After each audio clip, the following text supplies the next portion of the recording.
আজকের এই ঘটনাটি আপনাদের আত্মাকে জাগিয়ে তুলবে, এই জন্য অনুরোধ ঘটনাটি একেবারে শেষ পর্যন্ত দেখবেন।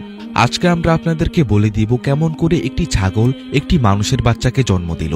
এটি এমন একটি কাহিনী যা শোনার পর আপনাদের সকলের আত্মা কেঁপে উঠবে। এই ঘটনাটি অনেক ভয়ঙ্কর এবং শিক্ষণীয় একটি ঘটনা, তাই আপনাদের সকলের কাছে অনুরোধ আমাদের এই ভিডিওটি একেবারে শেষ পর্যন্ত দেখবেন, যাতে করে আপনারা এই ঘটনাটি হতে শিক্ষা গ্রহণ করতে পারেন। তবে সেই ছাগলটি কিভাবে মানুষের বাচ্চা জন্ম দিয়েছিল আসুন জেনে নেই। একজন দাইমা বলেন, আজকে আমি যে দৃশ্যটি দেখেছি তা দেখার পর আমি অবাক হয়ে গিয়েছিলাম। একজন ব্যক্তি সেই ছাগলটিকে জড়িয়ে ধরেছিল এবং তাদের আশেপাশে অনেক মানুষজনের ভিড় ছিল। আমি এই গ্রামের দাইমা ছিলাম এবং আমি এই গ্রামের অধিকাংশ মহিলাদের সন্তান জন্ম করাতে সাহায্য করেছি। সকলেই আমাকে অনেক বেশি বিশ্বাস করত। তবে যখন মৌলভী আমার কাছে অবাক হয়ে আসলো তখন আমিও অবাক হয়ে গিয়েছিলাম। সে বলতে লাগলো, আম্মা, আজকে আপনার অনেক প্রয়োজন রয়েছে। আমি তাকে জিজ্ঞাসা করলাম, তোমার আবার আমার কি প্রয়োজন রয়েছে? তোমার বাড়িতে তো এমন কোনো ঘটনা হওয়ার কথা নয়, তোমার স্ত্রী তো বন্ধা। তখন সে বলতে লাগলো, না না, আমার আপনার প্রয়োজন তো রয়েছে, তবে আমার স্ত্রীর জন্য নয়, বরং আমার আপনার প্রয়োজন বানুর জন্য। তখন সে বলতে লাগলো, সে সন্তান জন্ম দিতে চলেছে, তাই আপনি দ্রুত করে আমার সঙ্গে চলুন। তাই আমি তার সাথে চলে গেলাম, কেননা এই কাজটি বেশি কঠিন ছিল না। আপনি হিন্দু হন কিংবা মুসলিম, ভিডিওটি না টেনে একেবারে শেষ পর্যন্ত দেখুন বন্ধুরা। ভিডিওটি শুরু করার আগে একটু দোয়া করে নিই। হে আল্লাহ, আমাদেরকে গুনাহ থেকে রক্ষা করুন এবং জান্নাত দান করুন। সকলেই কমেন্টে লিখুন আমিন এবং এই ভিডিওটিতে একটি লাইক দিন। এবং যারা যারা সাবস্ক্রাইব করেননি এখনই চ্যানেলটি সাবস্ক্রাইব করে দিন। এই ভিডিওটির লাইক টার্গেট 10,000, তাই এই ভিডিওটিতে একটি লাইক দিয়ে দিন। তো চলুন শুরু করি। একটি ছাগল সন্তান জন্ম দিতে চলেছিল। মৌলভী ওসমান তার ছাগলকে অনেক বেশি মহব্বত করত। সে তার নাম বানু রেখেছিল। সে সেই ছাগলটির জন্য পাগল ছিল এবং সে তার খুব ভালোভাবে দেখাশোনা করত। শীতের দিন সে তার জন্য কাপড়ও বানাতো। সে তার জন্য অন্য একটি ঘরও তৈরি করেছিল। সকল গ্রামের মানুষজন জানত মৌলভী ওসমান তার ছাগলকে অনেক মহব্বত করে এবং সে বলে, যেদিন থেকে এই ছাগলটি নিয়ে এসেছি সেদিন থেকে আমার পরিস্থিতি পরিবর্তন হয়ে গিয়েছে। সেই ছাগলটি দেখতেও অনেক সুন্দর ছিল, লম্বা, উঁচু এবং সাদা রঙের। এমন উঁচু ছাগল আমি আমার জীবনে এর আগে কখনো দেখিনি, কেননা সে ছাগলটির অনেক ভালোভাবে যত্ন নিত বিধায় এটি এত সুন্দর। আমিও সেখানে চলে গেলাম এবং কাছে গিয়ে বসে পড়লাম। আমি জানতাম যে আমার বেশি কিছু কাজ নেই, তবে কিছুক্ষণ পর আমার দুটি চোখ এমন একটি দৃশ্য দেখল যা দেখার পর আমার পায়ের নিচ থেকে জমিন সরে গেল। আমি তাকে বললাম, এ কি ঘটনা? খুঁজে বের করো এই কাজটি কে করেছে। এবং এই ঘটনার কারণে সে নিজেও অবাক এবং পেরেশান হয়ে গেল, কেননা সেও এটি দেখার জন্য মোটেও প্রস্তুত ছিল না। তবে যখন খুঁজে বের করা হলো যে এই কাজটি কে করেছে তখন পায়ের নিচ থেকে মাটি সরে গেল, কেননা মৌলভী ওসমান এরপর নিজের চোখ তুলে তাকাতে পারতেছিল না, কেননা সেই কাজটি তেমন ছিল। মানুষ বলে মায়ের মতো মমতা পুরুষের মধ্যে থাকে না, তবে কিছু পুরুষও এমন থাকে যাদের সন্তান নেওয়ার অনেক ইচ্ছা থাকে এবং মৌলভী ওসমানও তাদের মধ্যে একজন ছিল। এবং আমার হাতেই সে জন্ম হয়েছিল। তার মা অনেক ভালো একজন মানুষ ছিলেন, তবে তিনি এই দুনিয়া ত্যাগ করে চলে গিয়েছেন। তার বাড়িতে তার স্ত্রী থাকত, যে একজন সাধারণ মহিলা ছিল। তার স্ত্রী কারোর সাথে বেশি কথাও বলতো না এবং বাইরেও বেশি ঘোরাঘুরি করত না, এবং তার কারণ হলো সে বন্ধা ছিল। সে বাচ্চা জন্ম দিতে পারবে না। সে প্রায় আমার কাছে আসতো এবং ওষুধ নিয়ে যেত, কেননা আমি এই গ্রামের দাইমা ছিলাম। আমি তাকে বলেছিলাম যে তুমি গর্ভবতী হতে পারবে না, তুমি শহরে গিয়ে একবার চেক আপ করিয়ে নাও। বর্তমান শহরের ডাক্তারগুলো নানান ধরনের উপায় বের করেছে। আল্লাহর ইচ্ছায় তোমার গর্ভ থেকেও সন্তান জন্ম হতে পারে। তবে সে বলতো, আপনি তো ভালো করেই জানেন আমরা দরিদ্র মানুষ এবং মৌলভী ওসমান আমাকে কখনোই শহরে নিয়ে যাবেন না, আর আমাদের কাছে তো টাকাও নেই। আর এইভাবেই তাদের দিন কাটতেছিল। তবে এরপর সেই বেকুফ না জানি কই থেকে একটি ছাগলের বাচ্চা তুলে নিয়ে আসলো। সে সেই ছাগলটিকে এমনভাবে নিয়ে আসলো যাতে করে মনে হচ্ছিল তার ঘরে সন্তান জন্ম হয়েছে, এবং এরপর সে তার নাম আদর করে বানু রেখে দেয়। এবং এরপর থেকে সে পুরো দিন সেই ছাগলটির দেখাশোনা করত। সে তাকে এমনভাবে পালন করত যাতে করে মনে হচ্ছিল সেই ছাগলটিই তার সন্তান। সময়ের সাথে সাথে সেই ছাগলটিও বড় হয়ে গেল এবং এখন সে দুধও দিত। আমি একজন বৃদ্ধ মহিলা ছিলাম। আমি তাকে বলেছিলাম যে কিছু পরিমাণ দুধ আমার জন্য রেখে দিও, আর সে এমনটা করত। তবে আজকে তার এমন পরিস্থিতি দেখে আমার কলিজাও মুখে চলে এসেছিল। বেচারা এমন করে মাথায় হাত রেখে বসেছিল যাতে করে মনে হচ্ছিল এই ঘটনাটি তার নিজের মেয়ে অথবা স্ত্রীর সাথে হয়েছে। যখন সকাল সকাল আমার চোখ খুলল তখন সে আমার দরজায় এসে দস্তক দিচ্ছিল। সে বলতে লাগলো আমার ছাগল সন্তান জন্ম দিতে চলেছে। আমি তাকে বললাম, তবে তোমার ছাগল তো একা। সে বলল, তা তো আমি জানি না খালা, তবে আপনি আমার সাথে চলুন, আপনার সাহায্যের প্রয়োজন রয়েছে। প্রথমে যখন সে দরজায় দস্তক দিয়েছিল তখন আমি মনে করেছিলাম হয়তোবা অন্য কোনো কারণে এসেছে, তবে আমি তো ভালো করে জানতাম যে তার স্ত্রীর গর্ভে সন্তান কখনোই আসবে না এবং সে তার স্বামীকে এত বেশি পছন্দও করে না। আর তার স্ত্রী বলতো, আমার বাবা মা আমাকে জোর করে বিয়ে করিয়ে দিয়েছে, আমি অনেক ভালো একজন মেয়ে ছিলাম এবং এরপর থেকে তো সে আমার বাড়িতে যাওয়া আসাও বন্ধ করে দেয়, কেননা এটি এমন একটি গ্রাম ছিল যেখানে গ্রামের মধ্যে বন্ধা মহিলাদের কেউই পছন্দ করত না। বাড়ির মধ্যে বড় একটি ঘর ওসমান বানুর জন্য তৈরি করেছিল। তাকে দেখে অনেক অসুস্থ মনে হচ্ছিল। আমি তাকে বলতে লাগলাম, দেখো, পশু পাখির সন্তান প্রসবে সাহায্য করা আমার কাজ নয়, তবে পশুর ডাক্তার গ্রাম থেকে বাইরে গিয়েছিল তাই আমি তোমার সাহায্য করতেছি। আমি সেখানে গিয়ে বসে পড়লাম এবং আমি আমার হুক্কাও সঙ্গে করে নিয়ে এসেছিলাম। আমি তো জানতাম না যে আজকের দিনটি আমার জন্য অবাক করে দেওয়ার মতো একটি দিনে পরিণত হবে এবং আমি এমন কিছু দেখতে পাবো যা দেখে আমি অবাক হয়ে যাব। আমি তাকে বললাম, তুমি বাইরে চলে যাও, এবং এরপর আমি আমার হুক্কা টানতে লাগলাম। তবে কিছুক্ষণ পর যখন আমি একটি ছোট বাচ্চার কান্নার আওয়াজ শুনতে পেলাম তখন আমি অবাক হয়ে গেলাম। আমি বলতে লাগলাম, এই আওয়াজটি কোথা থেকে আসতেছে, নাকি এই আওয়াজটি আমার মাথায় ঘুরতেছে? হয়তোবা এটা আমার ভুল ধারণা, হয়তোবা অনেক মহিলার সন্তান জন্ম করিয়ে দিয়েছি বিধায় এমনটি হচ্ছে। তবে যখন আমি সেদিকে তাকালাম তখন অবাক হয়ে গেলাম। বানুর পরিস্থিতি এখনো খারাপ ছিল, তবে তার কাছে একটি ছোট বাচ্চা পড়েছিল যে কান্না করতেছিল। আমি বানুকে চেক করলাম এবং তার পেট আগের চেয়ে ছোট মনে হচ্ছিল। আমার তো মাথাটাই ঘুরে গেল। আমি বলতে লাগলাম, এ কেমন ঘটনা? তবে সেই বাচ্চাটি ঘাসের মধ্যেই পড়েছিল। আমি দ্রুত করে তাকে তুললাম এবং চাদরের মধ্যে পেঁচিয়ে নিলাম। যখন আমি সেই বাচ্চাটিকে তুলে বাইরে বের হলাম তখন সামনে মৌলভী উসমানের স্ত্রী এবং গ্রামের একটি মহিলা উপস্থিত ছিল। হয়তোবা সেই মহিলাটি ছাগলের দুধ নিতে এসেছিল। তবে যখন সে এই দৃশ্যটি দেখল তখন সেও অবাক হয়ে গেল এবং সে আমাকে জিজ্ঞাসা করতে লাগলো, এই বাচ্চাটি কার এবং এই বাচ্চাটি কোথা থেকে এসেছে? আপনি তো ভেতরে বানুর সাথে ছিলেন এবং সে তো অসুস্থ ছিল। আমি তাকে বলতে লাগলাম, হ্যাঁ, আমি আর তোমাদেরকে কি বলবো যে এই বাচ্চাটি কই থেকে এসেছে? আমি তো নিজেও জানি না, তবে দ্রুত করে একে সামলাও, তা না হলে সে অসুস্থ হয়ে পড়বে। মৌলভী ওসমানের স্ত্রী সামনে এগিয়ে এসে আমার হাত থেকে বাচ্চাটিকে তুলে নিল এবং বলতে লাগলো, আমি তার দেখাশোনা করতেছি। সে দ্রুত করে হাঁটতে লাগলো এবং বাচ্চাটিকে নিয়ে ভেতরে চলে গেল। যখন মৌলভী ওসমান এই ঘটনাটি দেখল তখন সে বলতে লাগলো, বানু কেমন আছে? আমি বললাম, বানু তো ঠিক আছে, তবে পরিস্থিতি এর চেয়ে খারাপ হয়েছে, এতই খারাপ যে তুমি তা কখনোই ঠিক করতে পারবে না। সে বলতে লাগলো, মানে কি? এরপর আমি তাকে বলতে লাগলাম, তোমার ছাগলের গর্ভ থেকে সন্তান জন্ম হয়েছে। তখন সে বলতে লাগলো, কেমন হয়েছে বাচ্চাটি? তখন আমি তাকে বলতে লাগলাম, মানুষের বাচ্চা হয়েছে, এবং এই কথাটি বলার সাথে সাথে সে অবাক হয়ে গেল। সে বলল, মানে কি? মানুষের বাচ্চা জন্ম হয়েছে? আম্মা, আমি আপনাকে ঘুম থেকে তুলে নিয়ে এসেছি, তার মানে এটা না যে আপনার মুখে যে কথাটি আসবে সে কথাটি আপনি বলবেন। যদি আপনার ঘুম পাচ্ছে তাহলে আপনি আবার গিয়ে ঘুমিয়ে পড়ুন। তবে আপনি এই কেমন ধরনের হাসি ঠাট্টা করতেছেন? তখন আমি বলতে লাগলাম, হাসি ঠাট্টা? ভেতরে গিয়ে দেখ তোর স্ত্রী কি নিয়ে গেছে। সে দ্রুত করে ভেতরে দৌড়ালো এবং আমিও তার পেছনে গেলাম। তার স্ত্রী সেই বাচ্চাটিকে কাপড়ে পেঁচিয়ে তার কাছে শুইয়ে দিয়েছিল এবং অন্য মহিলাটিকে বলেছিল, যাও তোমার বাড়িতে গিয়ে তোমার বাচ্চার দুধ এবং ফিডার নিয়ে আসো। কেননা সেই মহিলাটির বাড়িতেও কিছুদিন আগে সন্তান জন্ম হয়েছিল। সেই মহিলাটি ফিডার নিয়ে এলো এবং এবার বাচ্চাটিকে দুধ পান করানো হচ্ছিল। সেই বাচ্চাটি একদম সুস্থ ছিল, তবে আমার নজর অনেক তীক্ষ্ণ ছিল। আমি বাচ্চাদের শরীর দেখেই বলে দিতাম যে তাদের কোনো সমস্যা রয়েছে কি না।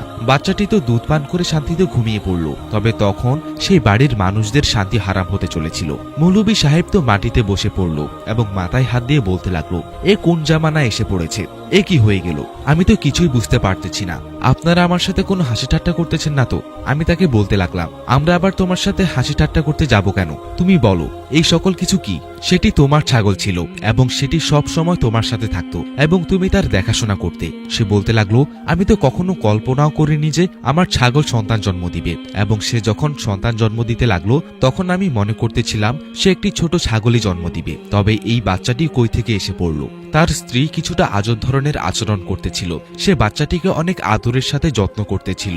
সে না তো কিছু শুনতেছিল আর না তো কিছু বলতেছিল। যেহেতু আমরা সকলেই অবাক ছিলাম সেহেতু তারও উচিত ছিল অবাক হওয়ার। তবে সে অবাক ছিল না। আমরা সকলে চিন্তা করতেছিলাম এই ঘটনাটি ঘটল কি করে, তবে সে কিছুই বলতেছিল না। যে সকল মহিলাদের বাচ্চা থাকে না তাদের বাচ্চাদের প্রতি একটু বেশি চাহিদা থাকে। তবে আমি যখনই তাকে জিজ্ঞাসা করলাম তখন সে বলতো, আমার বাচ্চা নেওয়ার কোনো শখ নেই, যদি আমার বাচ্চা না হয় এতে আমার কোনো সমস্যা নেই। তবে বর্তমানে সে সেই বাচ্চাটিকে এমনভাবে ধরেছিল যাতে করে মনে হচ্ছিল সে বাচ্চাটি তার কাছ থেকে পৃথক হলে নিঃশ্বাস নিতে পারবে না। আমি বলতে লাগলাম, সাম্মা তুমিও কিছু বলো, এভাবে চুপ করে আছো কেন? সে বলতে লাগলো, আমি আর কি বলবো এবং আমার বলা আর না বলাতে কি হবে। তিনি এই ছাগলটিকে তুলে নিয়ে এসেছিলেন এবং তিনি সব সময় সেই ছাগলটির কাছে থাকতেন। আমি জানি না আমি কার উপর সন্দেহ করব। মৌলভী ওসমান পাশে থাকা গ্লাসটি তুলে মাটির উপর ছুঁড়ে মারল। সে বলতে লাগলো, তুমি কি আমার উপর সন্দেহ করতেছ? তার স্ত্রী বলতে লাগলো, না আমি আপনার উপর সন্দেহ করতেছি না, তবে আপনি নিজেই বলুন এই সকল কিছু কি করে হলো? এই ঘটনাটি তো কুদরতের বাইরে, যদি এমনটি হয়ে ওঠে তাহলে এটি কোনো একজনের জন্য অনেক বড় একটি শাস্তি। মৌলভী বলতে লাগলো, তাহলে এই বাচ্চাটিকে এখন কি করব? আমি কিছু বলার আগেই সাম্মা বলতে লাগলো, এই বাচ্চাটিকে আমার কাছে থাকতে দিন। আল্লাহ পাক আমাদের সন্তান দেননি, তাই মনে করবেন যে আমরা সন্তান পেয়ে গিয়েছি। আপনাকে অনেকবার বলেছিলাম আমি কতই না ঝগড়া করেছি আপনার সাথে, তবে আপনি আমার কোনো কথাই শুনেননি। তবে এবার আমাদের কাছে একটি সন্তান রয়েছে এবং এটি আমরা পালন করব। পুরুষদের সবর করার ক্ষমতা অনেক বেশি, তবে যখন কোনো পুরুষের সবর উত্তর দিতে লাগে তখন পুরুষ চুপ হয়ে যায়। মৌলভী ওসমানের সাথেও এমনটা হচ্ছিল। সে চুপ হয়ে গেল এবং সেখান থেকে উঠে চলে গেল। এবার সাম্মা কান্না করতে লাগলো এবং বলতে লাগলো, দেখুন না আম্মা, আমি উনাকে কতবার বলেছিলাম যে আমরা কারো বাচ্চা নিয়ে তা পালন করি। আমাদের বিয়ের 10 বছর পার হয়ে গিয়েছে এবং আমিও অপরদের বাচ্চাকে যুবক হতে দেখতেছি। তিনি তো আমাকে শহরেও নিয়ে যান না চিকিৎসা করানোর জন্য, তিনি আমার উপর কোনো গুরুত্বই দেন না। আমার চেয়ে বেশি তো তিনি ছাগলটিকে ভালোবাসেন। আমি ভেবেছিলাম অন্য কারো বাচ্চা নিয়ে পালন করব। আমি বললাম, তবে বর্তমানে তেমন বাচ্চা পাওয়া যায় না। সাম্মা বলল, না মা, এমনটি নয়। আল্লাহর হুকুমে আমার বোনের 3টি মেয়ে সন্তান হয়েছিল এবং এরপর আবার আল্লাহর হুকুমে 2টি ছেলে সন্তান হয়েছিল এবং সে তার একটি বাচ্চা আমাকে দিতে চেয়েছিল। তার স্বামী তো সাধারণ একজন শ্রমিক, সে 5টি বাচ্চাকে কিভাবে পালন করতে পারবে? তবে ওসমান বলেছিল সেই বাচ্চাগুলোর মধ্যে তার বাপের খারাপ রক্ত রয়েছে এবং আমি এমন নিচু জাতের সন্তানকে পালন করতে চাই না। দেখেছেন তিনি কত বড় কথা বলেছেন। হয়তোবা এই কারণেই আল্লাহ পাক তাকে এই সকল কিছু দেখাচ্ছেন। সে আমাকে কখনোই গুরুত্ব দেয়নি এবং কখনোই আমার চিকিৎসা করায়। সে কখনো আমার জন্য দোয়া করেনি এবং আমাকে কখনো কোনো দরবেশের কাছে নিয়ে যায়নি। আমি যখন তাকে বলতাম অন্য কোনো ব্যক্তির সন্তান নিয়ে নেই, তখন সে আমাকে হাজারটি কথা শোনাতে লাগলো। এরপর আমি বলেছিলাম শহরের কোনো এতিমখানা থেকে কোনো বাচ্চা নিয়ে নেই, তবে তারপরেও সে আমাকে ভালো মন্দ কথা শোনাতে লাগলো। ব্যাস, সে শুধু তার ছাগলটিকে নিয়ে বসে রইল। একদিন তো সে আমাকে বলতে লাগলো এই ছাগলটি আমার সবকিছু এবং আমি যদি উনার কোনো কাজ ভালো করে না করতাম তাহলে তিনি আমার সাথে ঝগড়া করতেন। সে আমাকে বলতো আমি তোমাকে তালাক দিয়ে দিব। এখন দেখুন উনার সাথে কি ঘটনা ঘটলো। এখন সেই ছাগলটির কারণে পুরো গ্রামের মধ্যে আমাদের বদনামি হবে, হয়তোবা আমার বদদোয়া লেগেছে। আমি বলতে লাগলাম, সাম্মা এ তুমি কি বলতেছো? তুমি কি এই বদদোয়া করেছিলে? তখন সে বলতে লাগলো, আমি যা পেয়েছিলাম তা আমি পেয়ে গিয়েছি। আমি তাকে বললাম, তুমি কি বললে? সে বলতে লাগলো, আমি এই বাচ্চাটি পেয়ে গিয়েছি আর এটাই আমার জন্য যথেষ্ট। আমি জানতে চাই না এই বাচ্চাটি কিভাবে এই দুনিয়াতে আসলো এবং তার বাবাকে। ব্যাস, আমি তাকে পালন করব এবং তাকে আমার কাছেই রাখবো। এরপর আমি আমার বাড়ি চলে গেলাম। মৌলভী ওসমানের মা আমার অনেক ভালো বান্ধবী ছিল, এই কারণে সে আমাকে খালা বলতো এবং কখনো কখনো আম্মা বলতো। এরপর সন্ধ্যা হলে সে আমার বাড়িতে আসলো এবং অনেক বেশি চিন্তিত ছিল। সে বলতে লাগলো, একটি খারাপ খবর রয়েছে। আমি জিজ্ঞাসা করলাম, কি খারাপ খবর রয়েছে? তখন সে বলতে লাগলো, বানু এই দুনিয়া ছেড়ে চলে গিয়েছে, মাত্রই তাকে দাফন করে আসলাম। আমি বলতে লাগলাম, তা শুনে আমার অনেক আফসোস হলো এবং এরপর সে কান্নাকাটি করতে লাগলো। সে বলতে লাগলো, আমার ছাগলটি এই দুনিয়া ছেড়ে চলে গেল এবং তার উপর এই আজব ঘটনা ঘটলো। পুরো গ্রামের মধ্যে যখন এই কথাটি ছড়িয়ে যাবে তখন কি হবে? বুঝতে পারতেছি না এখন আমি কি করব। আমি কি এখান থেকে পালিয়ে যাব? এবং যদি পালিয়ে যাই তাহলে কি সেই বাচ্চাটিকে সঙ্গে নিয়ে পালিয়ে যাব? আমি বলতে লাগলাম, দেখো এখানে বাচ্চাটির কোনো দোষ নেই। তোমার স্ত্রী আগে থেকেই বন্ধা, সে তাকে পালন করে নিবে, তারও সময় কেটে যাবে এবং তোমাদেরও অর্ধেক জীবন এমনিতেই পার হয়ে গিয়েছে। তোমাদের সন্তান হয়নি, তাই হয়তোবা আল্লাহ পাক এইভাবেই তোমাদেরকে সন্তান দিতে চেয়েছিলেন। তখন সে বলতে লাগলো, না আমি এই সকল কিছু কিভাবে ছেড়ে দিতে পারি? আমি জানতে চাই এই কাজটি কে করেছে এবং কে আমার ছাগলের সাথে এমন কাজটি করেছে। যে ব্যক্তি এই কাজটি করেছে এই সকল কিছু তার গুনাহ, আমাদের গুনাহ নয়। আমরা এমন কি গুনাহ করেছি? তুমি তো কয়েকদিন আগে 3 দিনের জন্য তাবলিগে গিয়েছিলে, খেয়াল আছে তোমার? তুমি তো গত পরশুতেই ফেরত এসেছো। মৌলভী সাহেব চিন্তা করতে লাগলো এবং বলল, হ্যাঁ কথা সত্য, আমি তাবলিগে গিয়েছিলাম এবং গত পরশু ফেরত এসেছিলাম। আমি বলতে লাগলাম, আমারও অভিজ্ঞতা রয়েছে এবং এই বাচ্চাটি একদিনের নয়, না হলেও 4-5 দিনের বাচ্চা সেটি। অপরদিকে সাজিদ বাহিরে চলে গেল। সে জানতে চাচ্ছিল এই সকল কিছু কিভাবে ঘটল। সে আশেপাশে মানুষদেরকে জিজ্ঞাসাবাদ করতে লাগলো। মানুষদের জিজ্ঞাসা করতে লাগলো, আমাদের বাড়িতে কি কেউ এসেছিল? সেই এলাকায় যে সকল মানুষজন ছাগল পালন করত তাদেরকেও এই কথা বলতে লাগলো। তবে তারা তাকে ভালো মন্দ শোনাতে লাগলো। তবে সে সিদ্ধান্ত নিয়েছিল যে সত্য ঘটনা জেনেই ছাড়বে। এদিকে আমিও চিন্তা করতে লাগলাম, তবে আমার আন্দাজা ভুল ছিল। কেননা শামাকে দেখে মনে হচ্ছিল না সে গর্ভবতী ছিল, কেননা সে একদম সুস্থভাবে চলাফেরা করতেছিল। তবে এই বাচ্চাটি ছিল কার? সে কি আসলেই গর্ভবতী ছিল এবং আমরা কি এটি অদেখা করতেছি? তবে যদি কুদরত নারাজ হয়ে যায় তাহলে এমন এমন পরিস্থিতি দেখা যায় যা দেখে মানুষ অবাক হয়ে যায়। এবং যে ঘটনাটি ঘটেছিল এটি কুদরতের রাগ দেখানোর নিয়ম ছিল। মানুষ এই সকল কিছু সম্পর্কে জানে না। যখন কোনো ব্যক্তি অন্য একজন ব্যক্তিকে এই সম্পর্কে বলে তখন তারা এটিকে মিথ্যা মনে করে। তবে হতে গেলে সবকিছুই হতে পারে। আমি একজন মহিলা সম্পর্কে জানতে পেরেছিলাম যে আজব ধরনের সন্তান জন্ম দিয়েছিল। তাকে দেখে মানুষজন চিৎকার করে সেখান থেকে দৌড়ে পালিয়েছিল, কেননা সেই বাচ্চাটি দেখতেই অনেক ভয়ঙ্কর ছিল। এবং আমি অনেক সাহসী ছিলাম বিধায় আমি সেই বাচ্চাটিকে কোলে তুলে তার মায়ের কোলে তুলে দিয়েছিলাম। এবং সেই মাটিও কান্না করতেছিল এবং তার হাত কাঁপতেছিল। সকলেই বলা বলি করতেছিল যে সে শাস্তি পেয়েছে, কেননা সে তার অসুস্থ শাশুড়ির খেদমত করেনি, বরং সে সব সময় তার শাশুড়িকে গালিগালাজ করত এবং তার কোনো কাজ করত না। এবং এরপর তার শাশুড়ি এভাবেই মৃত্যুবরণ করেছিল। সে বাচ্চাটিও বেশি দিন বেঁচে থাকতে পারেনি। তবে সেই মহিলাটি তার শাস্তি পেয়েছিল। এরপর সেই মহিলাটি অনেক নেক হয়ে গিয়েছিল। সে তার স্বামীর অনেক সেবা করত এবং গ্রামবাসীদেরও সাহায্য করত। শাম্মা সেই বাচ্চাটির অনেক ভালোভাবে দেখাশোনা করতেছিল। বাচ্চাটি একদম সুস্থ ছিল এবং শান্তিতে ঘুমাচ্ছিল। এরপর আমি বাড়ি চলে আসলাম এবং একটি মহিলা এসে বলতে লাগলো, আম্মা, সালিমার মেয়ে অনেক অসুস্থ হয়ে পড়েছে, তাই আপনি একটু চলুন। আমি বললাম, ঠিক আছে যাচ্ছি। এইভাবেই অনেক মানুষই আমার কাছে আসে এবং আমি তাদের সাহায্য করে থাকি। হয়তোবা সেই মেয়েটির বাড়িতে বাচ্চা হতে চলেছিল, তাই আমাকে ডেকেছে। তবে আমি জানতে পেরে গেলাম যে কার কথা বলা হচ্ছিল, কেননা সালিমাকে আমি খুব ভালো করেই জানতাম। তার একটি যুবতী এবং সুন্দরী মেয়ে ছিল, যে পুরো গ্রামের মধ্যে তার সৌন্দর্যতার কারণে অনেক বেশি পরিচিত ছিল। তার নাম হয়তোবা লাইবা ছিল। সে অনেক ভদ্র একটি মেয়ে ছিল। যখন আমি বাড়িতে প্রবেশ করলাম তখন দেখলাম লাইবার অবস্থা অনেক খারাপ ছিল। সে বিছানার মধ্যে পড়েছিল এবং তার অনেক বেশি জ্বর এসেছিল। আমি জিজ্ঞাসা করলাম, কি হয়েছে? তখন তার মা বলতে লাগলো, সে তার মামার বাড়িতে গিয়েছিল এবং 4 দিন আগে ফেরত এসেছিল এবং তখন থেকে সে নিজেকে রুমের মধ্যে বন্ধ করে রেখেছে। সে খাওয়া দাওয়া একদম ছেড়ে দিয়েছে এবং তার অবস্থা দিন দিন খারাপ হয়ে যাচ্ছে। এবার তার এত বেশি জ্বর এসেছে যে তার নামার কোনো নাম নিচ্ছে না। আমি যখন লাইবার চেহারার দিকে তাকালাম তখন তাকে দেখেই বুঝে গেলাম যে ঘটনা অন্য কিছু রয়েছে। আমি সবাইকে বললাম, তোমরা এখান থেকে বের হয়ে যাও, আমাকে তাকে একাই দেখতে দাও যে আসলে কি হয়েছে তার। সে একটি যুবতী মেয়ে এবং সকলের সামনে আমি তাকে জিজ্ঞাসাবাদ করতে পারবো না। চলো বের হও এখান থেকে। আমি এরপর লাইবার কাছে গিয়ে বসলাম এবং জিজ্ঞাসা করলাম, বলো কি হয়েছে মা? আমি যখন তাকে চেক করার জন্য হাত বাড়ালাম তখন সে আমার হাত সরিয়ে দিল। সে বলতে লাগলো, কিছুই হয়নি আম্মা, আপনি শুধু আমাকে বাঁচিয়ে নিন। বাইরে গিয়ে সকলকে বলুন যে আমার কিছুই হয়নি। আমি জিজ্ঞাসা করলাম, কেন, কি হয়েছে? তখন সে বলতে লাগলো, এই দেখো আমার অবস্থা। যখন আমি তাকে দেখলাম তখন বুঝতে পেরে গেলাম যে ঘটনা কি। আমি তাকে জিজ্ঞাসা করলাম, তোমার সন্তান কোথায়? তখন সে বলতে লাগলো, তাকে তো আমি শাম্মাকে দিয়ে দিয়েছি। আমি তাকে জিজ্ঞাসা করলাম, শাম্মা তোমার কি হয়? তখন সে বলতে লাগলো, সে আমার ছোটবেলার বান্ধবী। আমি তাকে জিজ্ঞাসা করলাম সেই বাচ্চাটির বাবাকে। তখন লাইবা তার মাথা নিচু করে নিল এবং বলল, সেই বাচ্চাটির বাবা যে ছিল তার সাথে আমার নাজায়েজ সম্পর্ক ছিল। পেছনে যে কারখানাটি তৈরি হচ্ছে সে সেখানকার অফিসার ছিল।